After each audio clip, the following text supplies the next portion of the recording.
The views and opinions of this broadcast do not reflect the views and opinions of Armed Media, New Productions and its affiliates. Enjoy the show.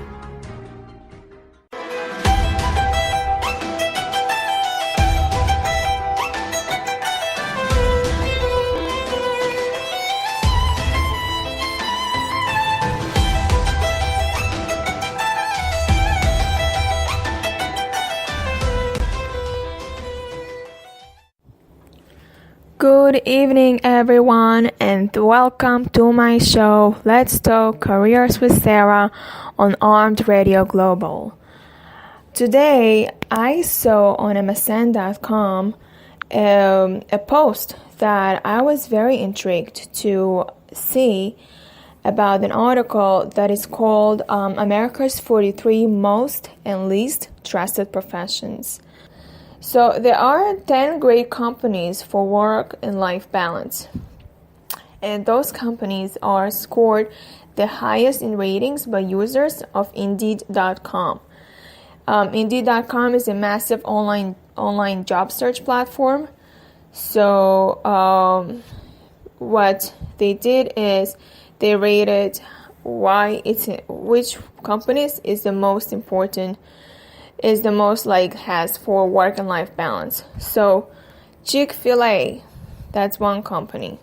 Another company is Century 21, and that is I think real estate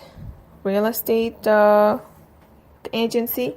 Nike, Southwest Airlines, Kaiser Permanente, HEB, In-N-Out Burger, Network Capital Funding Corporations, and H&R Block. Those 10 companies are being rated to be the most that has work and life balance, that kind of is very flexible, and they give you that flexibility. So there are about 40 highest paying jobs you can get without a bachelor's degree. So if you don't have the time or money to get a bachelor's degree, don't fret. There are plenty of high paying jobs that require only a 2-year associate degree or post-secondary non-degree certificate or even just a high school diploma, and a few that don't require a formal education credential at all. According to the latest data from the U.S. Bureau of Labor Statistics, there are the 40 highest paying jobs that you don't need a 4-year degree to pursue. Each has a median annual salary of at least $60,000. So let's see which ones. So boiler makers. They assemble, install, and repair boilers, closed vats, and other large vessels or containers that hold liquids and gases. So the median annual wage is $62,000, and education that is required is just high school diploma or equivalent. And there are about 1,900 job openings for this position, and you don't need any experience, and you get the training to be a boiler maker. Next one is electrical and electronics engineering technician. Basically, they design, build, repair, calibrate, and modify electrical components, circuitry, controls, and machinery for subsequent evaluation and use by engineering staff. Median annual wage is $62,000, and education required is just associate's degree. And there are about 12,000 job openings in the U.S. just to be a technician. Okay, computer network support specialist. They perform network maintenance to ensure networks operate correctly with minimal interruptions. And median annual wage is $62,000. Education required is associate degree. And there are projected job openings is about 16,500 job openings for computer network support specialist. And you don't need to have experience, and they train you.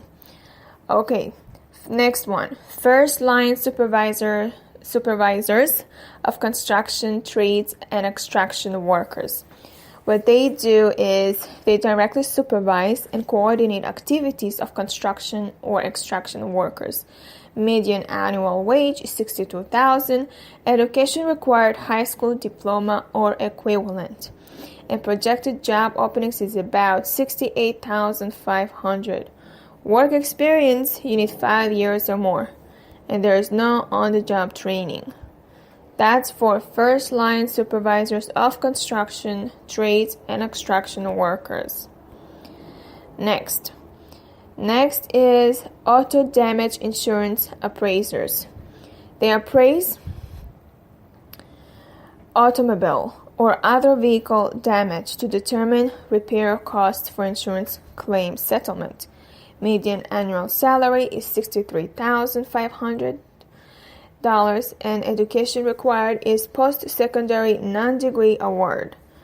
And projected job opening is 1,500, and you don't need to have any experience on the job, and the training should be moderate term on the job training. That's for auto damage insurance appraisers. Next, first line supervisors of mechanics, installers, and repairers. They directly supervise and coordinate the activities of mechanics, installers, and repairers. Median annual wage is $63,540. Education required just high school diploma or equivalent. Projected job openings are about 43,400 job openings, and you need to have work experience less than 5 years. So, the next one is claims adjusters, examiners, and investigators. They review settled claims to determine that payments and settlements are made in accordance with company practices and procedures. Median annual wage is $63,000. Education required high school diploma or equivalent. Projected job openings is about 24,500 job openings, and work experience, you don't need any. They provide you long-term on-the-job training. So that's for claims adjusters, examiners, and investigators. The next one, subway and streetcar operators. That's another job. That is what they do. They operate subway or elevated suburban trains with no separate locomotive or electric-powered streetcar to transport passengers. The median annual wage is $64,000. Education required is just high school diploma. You see, you just have high school diploma, you can still make $64,000. And the job opening projected is about 1,300. And you don't need any work experience, and you will get moderate term on the job training. That's for subway operators. Next one is signal and track switch repairers. They install, inspect, test, maintain, or repair electric gate crossings, signals, signal equipment, track switches, section lines, or intercommunication systems within a railroad system. Median annual wage is $65,350. And education required is just high school diploma. Projected job openings is about 1,000. You don't need to have any work experience. And on the job training, you get moderate term on the job training. Next, web developers. If you are a web developer, what you do is basically you design, create, and modify websites. Your annual wage is $66,000. All you need is just an associate's degree. And you have about 14,000 job openings. You don't need to have any work experience, and you don't need to have any on-the-job training. You will be taught basically basic stuff, what to do, whatever you learned from your school, from your college, when you earned your associate degree. Next, farmers, ranchers, and other agricultural managers. I know it sounds like not true, but it is. What basically they do is they plan, direct, or coordinate the management or operations of farms, ranches, greenhouses, aquacultural operations, nurseries, timber tracts, or other agricultural establishments, and their median annual wage is $66,000. All you need is just high school diploma. And majority of them have high school diploma, about 84,000 ranchers out there, and that's what they do. They make $66,000. Projected job openings is about 84,000. So there's no shortage in it. Work experience, you just need to have 5 years or more. Next, transit and railroad police. What they do, they protect and police railroad and transit property, employees, or passengers. Median annual wage is $66,000. All they need is just high school diploma, and there are about 400 job openings. You don't need to have any experience, and you get training on the job. Next, petroleum pump system operators, refinery operators, and gougers. They operate or control petroleum refining or processing units. Median annual wage is $67,000, and all they need is just a high school diploma, and there are about 4,300 job openings. No experience necessary. Next, gas plant operators. They distribute or process gas for utility companies and others by controlling compressors to maintain specified pressures on main pipelines. Median annual wage is $67,000, and education is just a high school diploma. There is about 1,700 job openings in the U.S., and you are going to be trained. Electrical power line installers and repairers. They install or repair cables or wires used in electrical power or distribution system. Their annual wage is $68,000. And all you need is just high school diploma. And there are about 11,700 job openings. No experience necessary. Next, aerospace engineering and operations technicians. They operate and maintain equipment used in developing, testing, and producing new aircraft and spacecraft. Median annual wage is $68,000, and all they need is just an associate degree. There's about 1,100 job openings. No experience necessary. Next, magnetic resonance imaging technologists. They monitor patient safety and comfort and view images of area being scanned to ensure quality of pictures. Annual wage is $68,000. Education required is associate degree. Projected job openings is about 2,500. All you need is less than 5 years experience. I'm sure everyone gets that. Gaming manager. They plan, direct, or coordinate gaming operations in casinos. Their annual wage is $69,000. Education required is just high school diploma, and there's about 500 job openings. Experience needed, just less than 5 years.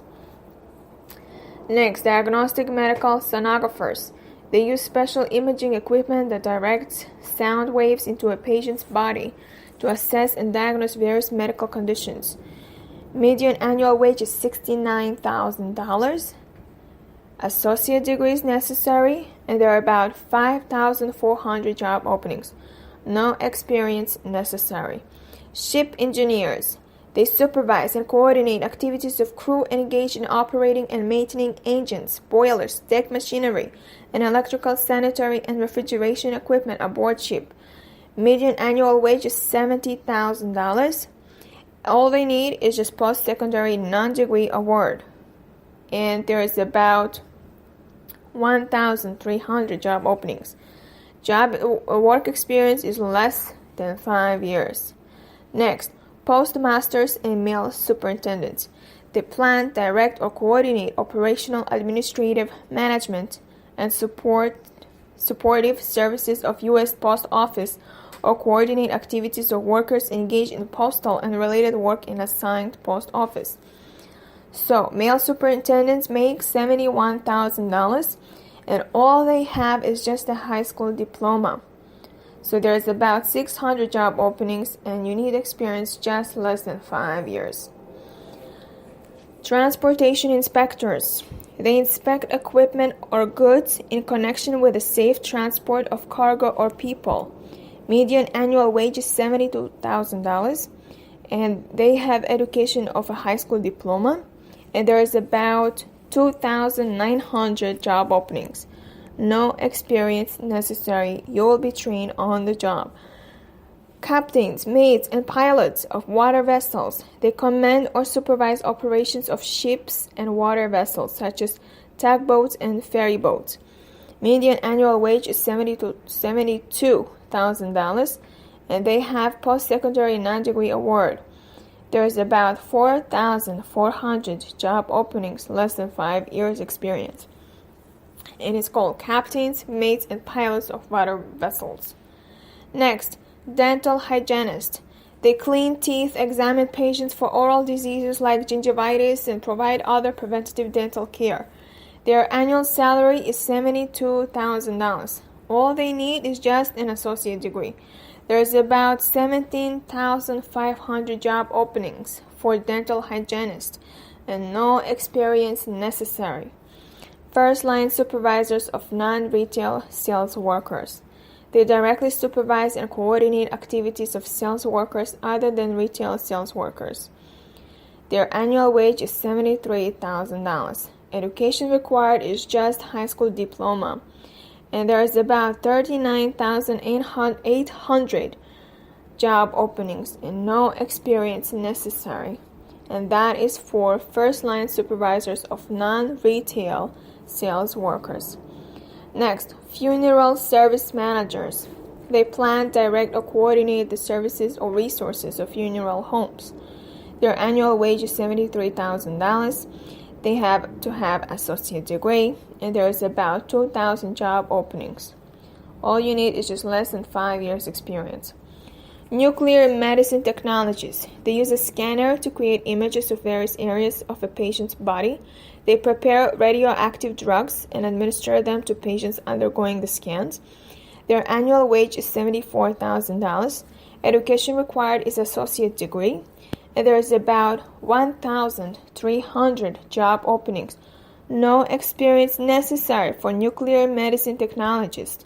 You need just an associate degree. Next, first-line supervisors of firefighting and prevention workers. They directly supervise and coordinate activities of workers engaged in firefighting and fire prevention and control. Their median annual wage is $74,000, and their education is just a post-secondary non-degree award. There's about 4,400 job openings. Next, let me see if you need experience. 1 second. You need just less than 5 years experience, and they train you on the job. Next, power plant operators. They control, operate, or maintain machinery to generate electric power. Includes auxiliary equipment operators. They make about $74,000 a year. They have just high school diploma, and there's about 3,200 job openings. No experience necessary to train you on the job. Powerhouse, substation, and relay, electrical and electronics repairs. They inspect, test, repair, or maintain electrical equipment in generating stations, substations, and in-service relays. Median annual wage is $75,000. All you have to have is post-secondary non-degree award. There is about 2,100 job openings, and you need to have less than 5 years experience. The rest they train you on the job. Next, commercial pilots. They pilot and navigate the flight of fixed-wing aircraft on non-scheduled air carrier routes or helicopters. Requires commercial pilot certificate. The annual wage is $77,000. Just to have a certificate, you make $77,000 and a high school diploma. So there is about 4,000 job openings. No need to have experience to be a pilot. Next, detectives and criminal investigators. They conduct investigations related to suspected violations of federal, state, or local laws to prevent or solve crimes. They make about $78,000 for just having a high school diploma. There's about 7,500 job openings. Need to have less than 5 years experience. Elevator installers and repairers. They assemble, install, repair, or maintain electric or hydraulic freight or passenger elevators, escalators, or dump waiters. Their annual wage is $78,000 and they have only high school diploma. There is about 3,000 job openings and you just need to Google on Indeed.com elevator installers or repairers and you will see that you have the job openings. Nuclear technicians. They assist physicists, engineers, and other professionals in nuclear research and nuclear productions. Their annual wage is $79,000 and they have just an associate's degree. I know people that have a bachelor's degree, they don't make $79,000. I know people who have master's degree, they don't make $79,000 a year. And here, to be a nuclear technician, you have to have just an associate degree to make $79,000, close to $80,000. And there is about 800 job openings and no experience necessary. This is just crazy. But it's for you. If you are interested to get that kind of salary, you can just go to Indeed.com and, look for nuclear technicians and see more about the job. Radiation therapist. They check equipment, observe patients' reactions to treatment, and document sessions. All they do, just that. They check equipment, observe patients' reaction to treatment, and document sessions. And they get $80,000. And all you have to have as a radiation therapist is just an associate's degree. And there is about 1,200 job openings and no experience necessary. That's how demanding the job is. Power distributors and dispatchers. They coordinate, regulate, or distribute electricity or steam. Their annual salary is $81,000. All they need to have is just a high school diploma. And there's about job openings 1,000. I know many of you probably have high school diploma and you are looking for a job. Instead of looking for a job as a waiter to get the minimum wage, or looking in the restaurants, or looking in the bars, or looking to be a taxi driver and get your minimum wage, why don't you just apply to be a power distributor and dispatcher? And you don't need experience, you don't need any degree. All you need is just a high school diploma, and you get paid $81,000. And it's just for a long term, and I'm sure they have pension plan and everything else. Next, first line supervisors of police and detectives. They directly supervise and coordinate activities of members of a police force. Their annual wage is $84,000, and all they need to have is just a high school diploma.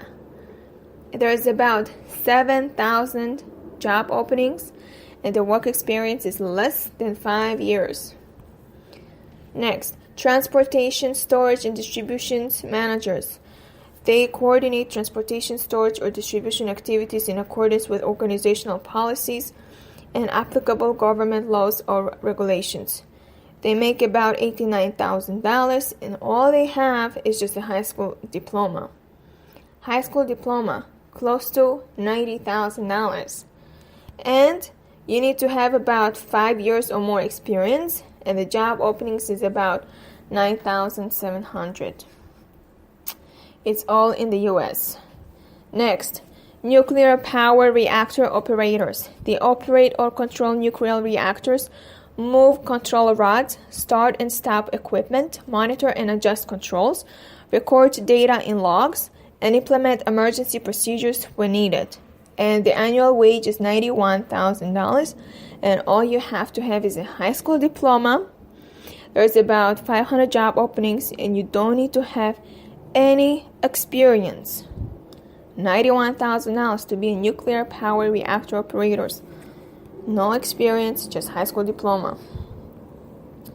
Next and the last one is air traffic controllers. They monitor and direct the movement of aircraft. Median annual wage of air traffic controllers are the highest of any occupation. in which workers typically do not need a bachelor's degree, and their annual wage is $122,000. And you need to have just an associate degree. And there's about 7,500 job openings throughout the United States, and no experience necessary. They train you on the spot. And that's air traffic controller. All of this is going to be posted on my page on Facebook, Let's Talk Careers with Sarah. And if you want to see the link, I found it on MSN.com, which they found it from Business Insider. The link will be provided on my page, Let's Talk Careers with Sarah. In my headhunting job, I knew what I was doing since I used my natural strength of being good at sales and people. I was making over $215,000 a year. By the time I was 25, however, in my workplace, 90% of every class would flunk out, and the turnover was high due to the lack of passion and professionalism. Many head towards our job. I often wonder, why do they come to work?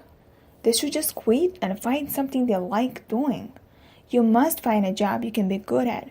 When you do, approach it with the right can-do, will-do, and work-hard attitude, and you will reap your job reward. Number 5, the fifth mistake, refusing to understand the power and importance of money. Our generation hates admitting that money is important. Due to how the student loans already take their toll on your appreciation of debt and financial management, many already have a negative perception towards wealth and pursuit of money. Our generation is also very idealistic. Back to point 3, instead of recognizing the natural correlation between valuable work and financial reward, many choose to hate this tethering to the need of money, even though it's a total necessity for those of us without trust funds. Eventually, people just give up altogether. They don't save, plan, or investigate the many ways of how people can create incredible wealth in their lifetimes. Some embrace the idea that money is evil just so they can spare themselves the trouble of working hard for it. It's a lot easier to hate something than to do something about it. Instead, get educated on finance and money. No matter how young you are, if you don't have a large inheritance or trust funds coming your way, you're already behind. Your school also didn't teach you anything about this. Your parents don't have enough to retire comfortably. You need to realize you're on your own now for the rest of your life. You better get going to understand money and investing. I could go on, but this is the majority of the issues plaguing millennials today. As social media influences us and maximizes our insecurities, these problems for future generations may continue to be a growing issue. No matter what external factors there are, it's up to you to decide what type of life you want, and ultimately take the steps appropriately to achieve your dream.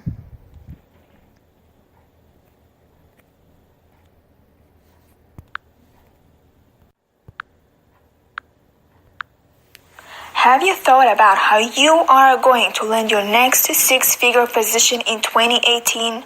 How far along are you with preparations? Do you have a plan? The time to act is now. How much more successful do you think you could be if your executive LinkedIn profile generated double or even triple the number of quality job leads you are currently getting? How much closer would you be to finding that dream job if you were able to choose among multiple offers from potential employers? Learn how to take control of your job search by listening to my show every Wednesday night at 10 p.m. Eastern Time on Armed Radio, or message me on Let's Talk Careers with Sarah, and join my group, Let's Talk Careers Inner Circle, on Facebook to post any career questions for free advice. I found an article on theladders.com that says that there is a survey was conducted. 64% of applicants are better on paper than in person. You can have the best credentials in the world, but when you show up to the interview, you'd better deliver. There is a new research from global staffing firm Robert Half shows that 64% of senior managers report that it's common for job candidates with a great resume to not deliver at the interview. An independent research firm surveyed more than 300 American senior managers working for companies with a minimum of 20 employees. How the interview process works for senior managers. The research found that the most popular research companies give interviews is to confirm relevant experience, and not having the right technical abilities is the most popular reason new hires don't work out. Senior managers spend an average of 12 minutes on each resume. 35 and younger spend 18 minutes. Ages 35 and 54 spend 13, and those 55 and older spend 8. They also interview an average of 7 candidates for each job and get 40 applications per job posting. Brad Good is a senior district president at Robert Half. He talked about the research. So this tells us that hiring managers are looking for the right fit by taking the time to review resumes. Resume red flags managers should look out to include vagueness in job descriptions, gaps or missing dates, inconsistencies, and added adjectives. It's also important for managers to do reference checks following the interview to get a clearer idea of candidates' work history. Because managers are taking the time to review resumes, this presents an opportunity for job seekers to impress managers through their job application materials. Detail significant contributions you have made at your current and previous job and how they have positively impacted the department or company's bottom line. Make sure to keep it concise and proofread carefully. But the ball is in the candidate's court. Now, there are 3 ways to help beat the interview odds. Show, don't tell that you are the perfect fit. Show it instead. Show what you know during the job interview. Try to relate what you know about the company when answering questions, when discussing your career accomplishments. Match them to what the company is looking for. Use examples from your research when answering questions.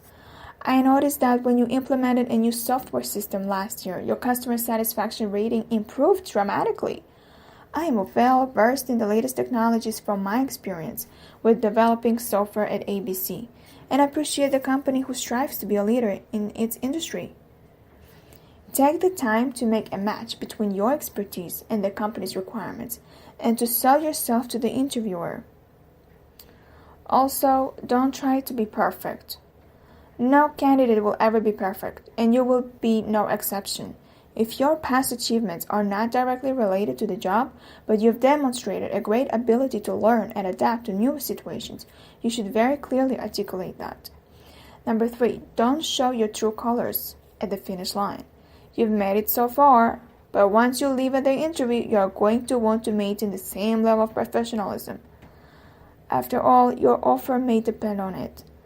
So don't do things like sending a thank you email without proofreading it. You have to be really up to par with all of this.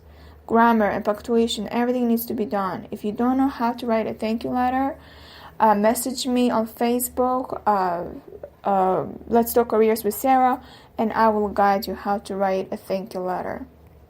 There are several high-paying jobs for millennials. So, with student loan debt on the upstick and awareness about an economy that seems to be shifting towards freelance and contract-based system rather than a commitment career as a staffer, the latest generation to hit the workforce has a lot of motivation to make the big bucks as soon as possible. So millennials say that cash is king. There are about jobs that keeps the motivation of that may be self-preservation. So let's go over the jobs that are top ranked for millennials. Number 1 is financial advisor. With comfortable average salary of $118,000, but an above-average stress level rating and packed schedules. Some responsibilities of this position include giving clients financial advice and giving presentations on available financial services. That's according to U.S. News and World Report. Those who take the role commonly come from backgrounds in business, economics, or psychology and should be good listeners who can explain complex systems clearly. Now, then the second one is actuary. The average salary is $110,000 and the stress level is described as average. Actuaries are responsible for identifying potential pitfalls and coming up with rules to help companies manage risk, among other duties. So if you want to become one, then you need an extensive training in computer science, math, and databases. Number 3, software developer.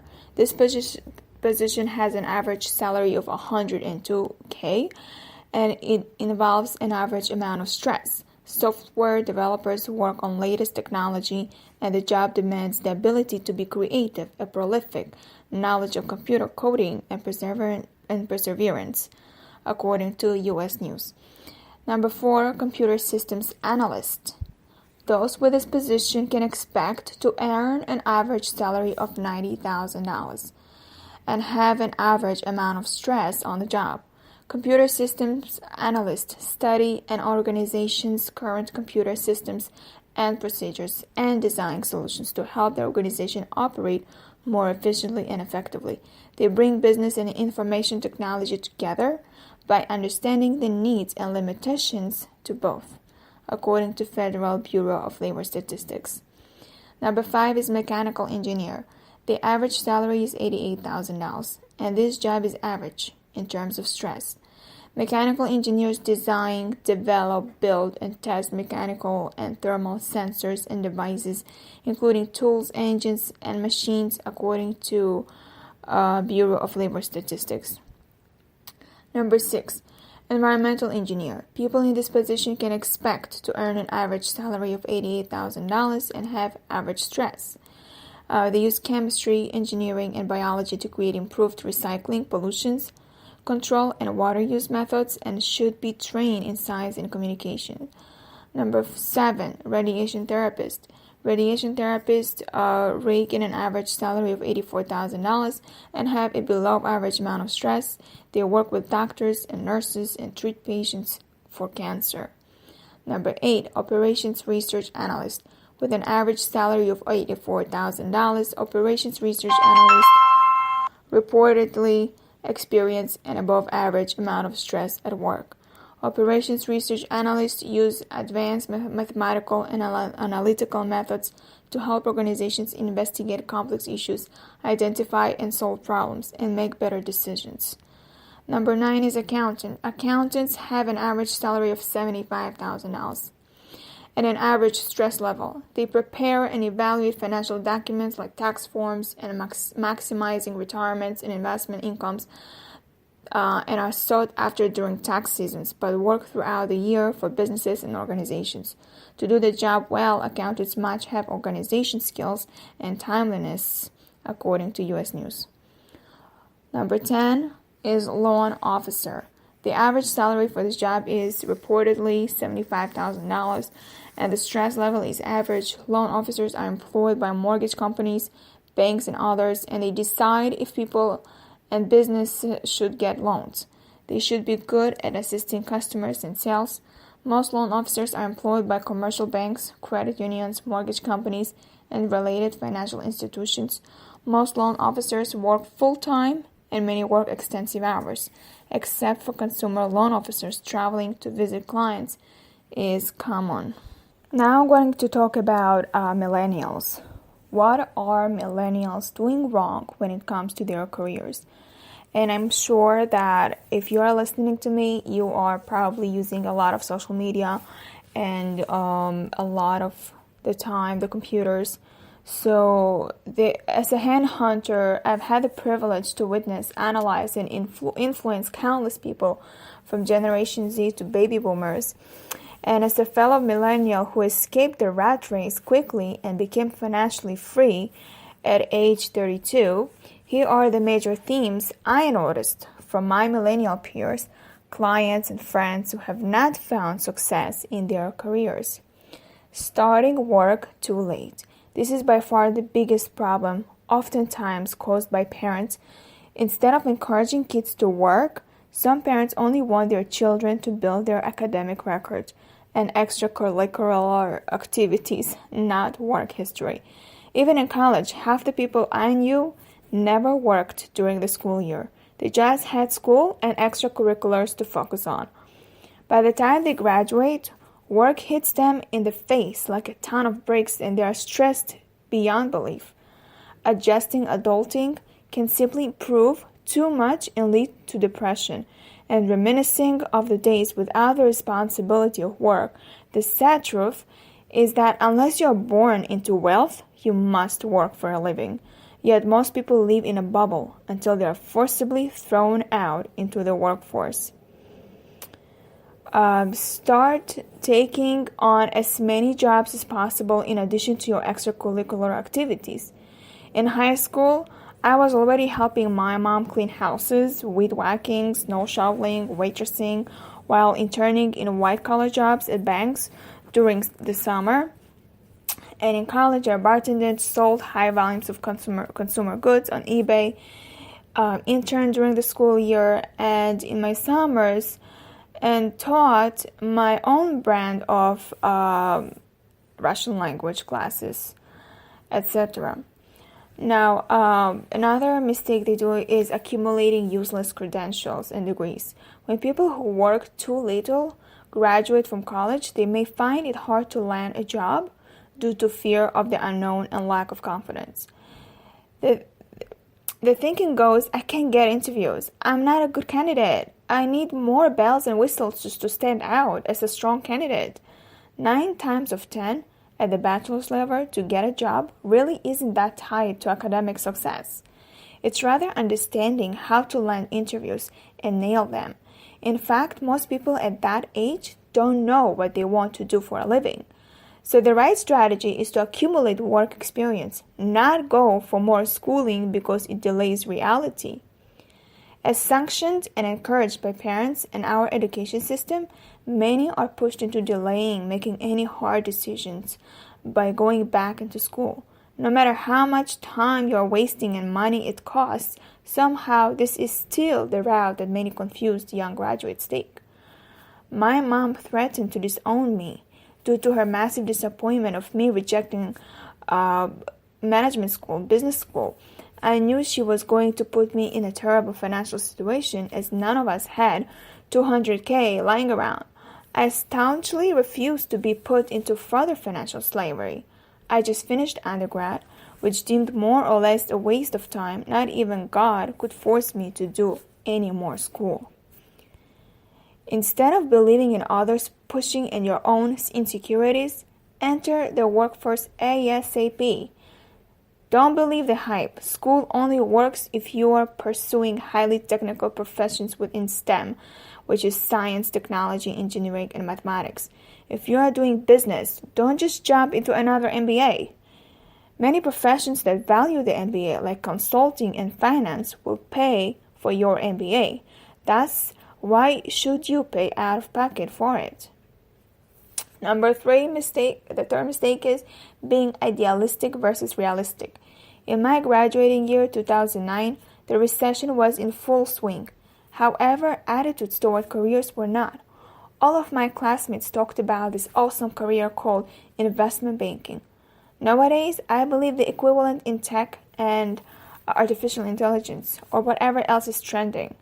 As much as I ideally would have liked to prove to my friends how cool and successful I was, I realized very quickly that I had no natural strength and attributes that made career in banking possible.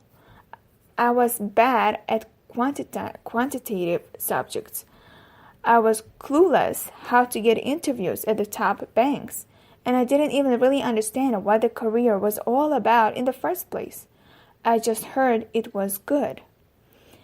As it turned out, I didn't have the liberty to choose my career anyways. My parents needed me to run our own family business, our own restaurant immediately.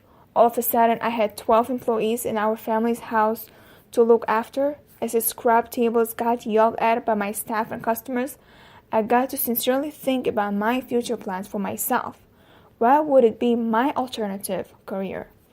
Instead of pursuing what others would consider successful, I evaluated my natural strength, which centered on people, on communication.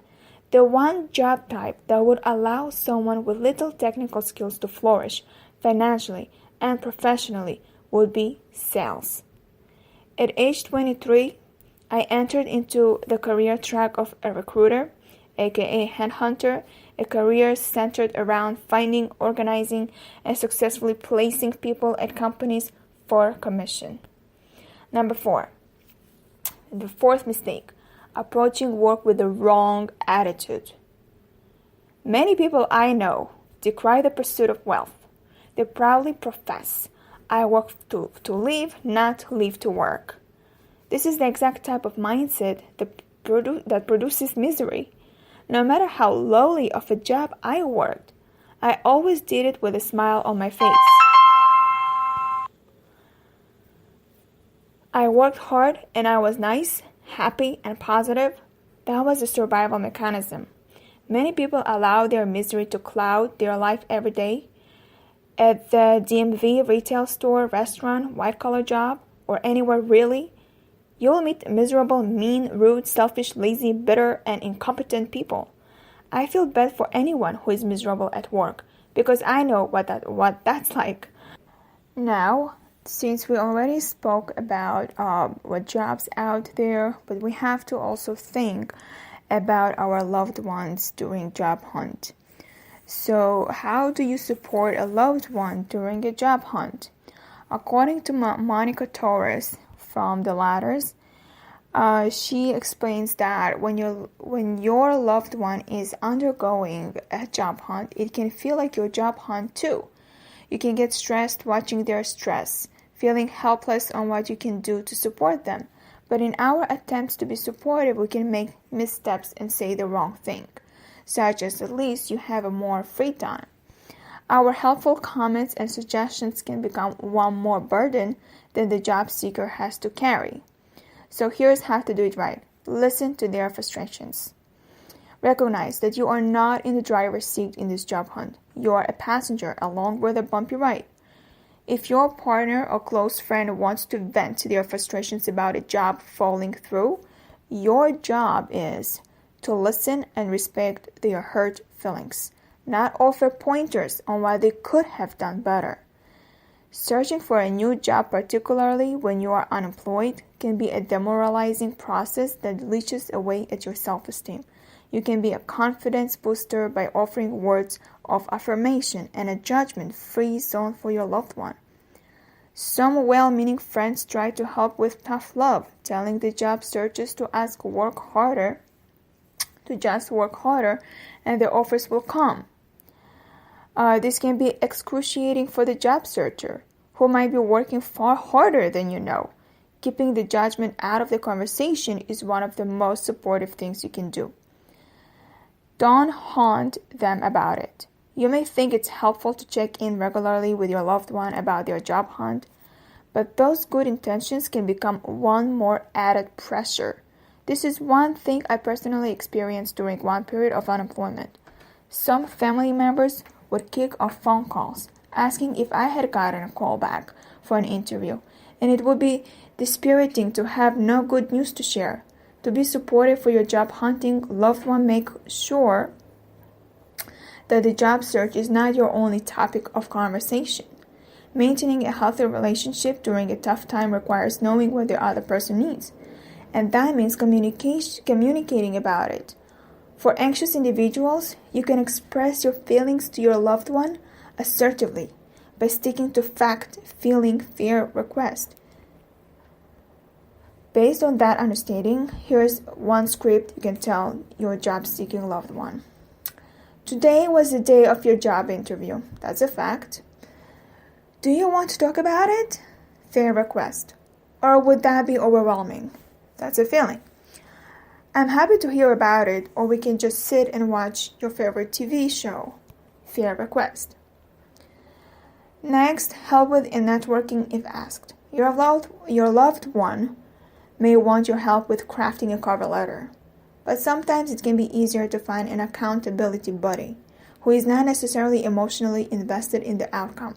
Each job seeker is different in how they approach the hunt. Part of supporting your loved one is recognizing that your strategy to a job search may differ from theirs. If your loved one is open to you being more involved, try attending networking events together. It can make a room full of potential contacts less scary to know that you have someone in your corner. As the Muse advises, volunteer to attend a networking event together. Believe us, it makes the whole process so much less intimidating. Make sure you split up, and when you meet someone who would be a good contact for your friend, you can easily introduce the two of them. Above all, remember that your presence can be present in itself. Show compassion to your job hunting loved one by telling them that you respect and care for them so that no matter what they are going through, they know you will be there for them. And I would like to emphasize that if your relationship is ruining your career, you have to really listen to Lindsay Tiger. She says that even if you feel like you have won the career jackpot, where you are excited to go to work every day, tackling new projects and deadlines with vigor, very few people can feel completely fulfilled by their jobs. It takes more than success to reach contentment, making interpersonal relationships and friendships another non-negotiable facet of your life. But giving your best, both at work and in love, it's a tough task for most people. Hence why work or life balance continues to be a pressing topic for many professionals. While it's difficult to ever reach nirvana on this lifelong seesaw, if you find the majority of your stress derives from your relationship, the remnants of argument might wreak havoc on your office performance. While only you can determine if your romantic life is truly interfering with your ability to scale upwards in your industry, these warning signals are ones to heed with major caution. After all, you don't want your pink-hearted love affair to result in a pink slip of another kind. Here are some ways your relationship might be ruining your career. They don't support you emotionally. Though everyone goes through periods when they are not their best self after family trauma or drama, woes with friends, and the list goes on, seeing the glass half full is quality we should all strive for. If you consider yourself a mostly positive, empowered, and resilient human, while your partner tends to be dismissive and sour on most topics, their energy could following you everywhere you go, including the office. After all, as brand and career coach Colleen Starr, for example, she says the company we keep speaks volumes about our state of mind and our personality, because we all need an emotional backbone to keep us sane. If your home life is hectic, it can be tough to leave the chaos at the door when you clock in with your boss in the AM. The people that we spend the most time with have an enormous impact on our identities, period. No matter how smart, talented, and fabulous you are, a romantic partner who is in a good match has the potential to be the single determining factor in whether or not you are successful in your career. The next symptom, they don't agree on your meaning of quality of life. Consider your friend group from college. While some married as soon as their diploma was in their hand, others waited a decade and traveled the world instead, collecting passport stamps instead of stroller seats. While most people land somewhere in the middle of being nomadic and growing roots. Choosing a partner who values and desires the same quality of life as you do will ensure your happiness post-working hours. For one partner, quality of life might mean ample time off to spend with your partner, adventuring around the city, and having time to spend on personal growth. If the other partner in the relationship equates quality of life with financial security and becomes a workaholic as a result, you have a problem. To figure out if you're both speeding toward the same end game, to have brainstorming session together where you envision what an ideal life would look like, from how you both excel in your respective job titles, to how you'd like to spend your vacations and weekends and beyond. This is where you can discuss where you have differing ideas and consider attending a facilitated core values workshops to help you understand what is fundamentally important to you both. Then the last symptom is they don't support you at home. This all too common occurrence primarily impacts women who are balancing their maternal and professional timetables. Men can also feel the brunt too. What it boils down to is how active your partner is within the duties of your home. When there isn't an effective balance and one person is spending more time cleaning, tending to children, and running errands, they'll ultimately feel run down and exhausted, leading to a poor work performance. No one can work 24/7, and if you don't have adequate support at home, you will find yourself constantly exhausted. Tired brains don't make for smart, accomplishing professionals. To help remedy the situation, it will take ample patience and reinforcement to implement change. The first step, though, having a candid conversation where you barter about the responsibilities of the home and decide who will take which task. The key is to keep the energy light and positive and really think about which chores make the most sense for each of you. Thank you so much for being with me tonight, and I'm looking forward for next Wednesday to talk about any topic that you want. Just message me on Facebook. Let's Talk Careers with Sarah.